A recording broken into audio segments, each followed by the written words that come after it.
L'est de l'Ukraine reste vraiment la cible des Russes, même s'ils profitent de ce que les analystes décrivent comme la pause opérationnelle pour se réarmer, se regrouper et réévaluer.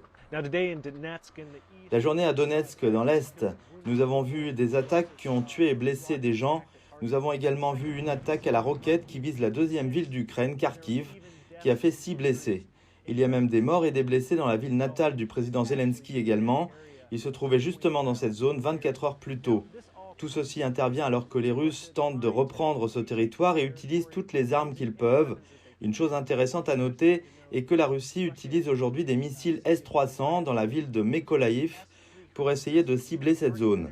Le S-300 est un missile solaire qui est généralement utilisé contre d'autres missiles et des avions, mais les Russes l'utilisent contre des cibles terrestres.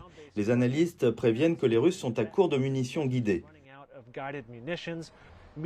Pendant ce temps, dans le sud, les officiels ukrainiens préviennent qu'ils pourraient lancer une offensive pour essayer de reprendre la ville de Kherson, qui est actuellement sous contrôle russe. Ils demandent aux gens d'essayer de quitter la zone s'ils le peuvent. S'ils ne sont pas en mesure de partir, ils leur disent d'aller faire des provisions pour essayer de pallier toute offensive à venir.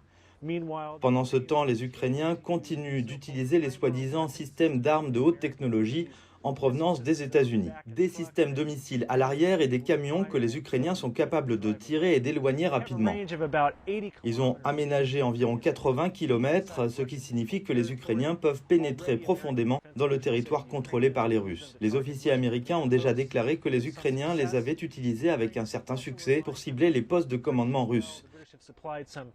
Les Ukrainiens comptent également beaucoup sur la Grande-Bretagne. Cette dernière a déjà fourni à l'Ukraine du matériel d'une valeur de 2 milliards de livres sterling. Et maintenant, l'Ukraine envoie des troupes au Royaume-Uni pour s'entraîner. La Grande-Bretagne propose des formations sur le maniement des armes ainsi que sur les premiers secours. Ceux qui seront formés au Royaume-Uni recevront également des équipements de protection, des vêtements chauds et d'autres équipements avant d'être renvoyés en Ukraine pour poursuivre la lutte contre les Russes.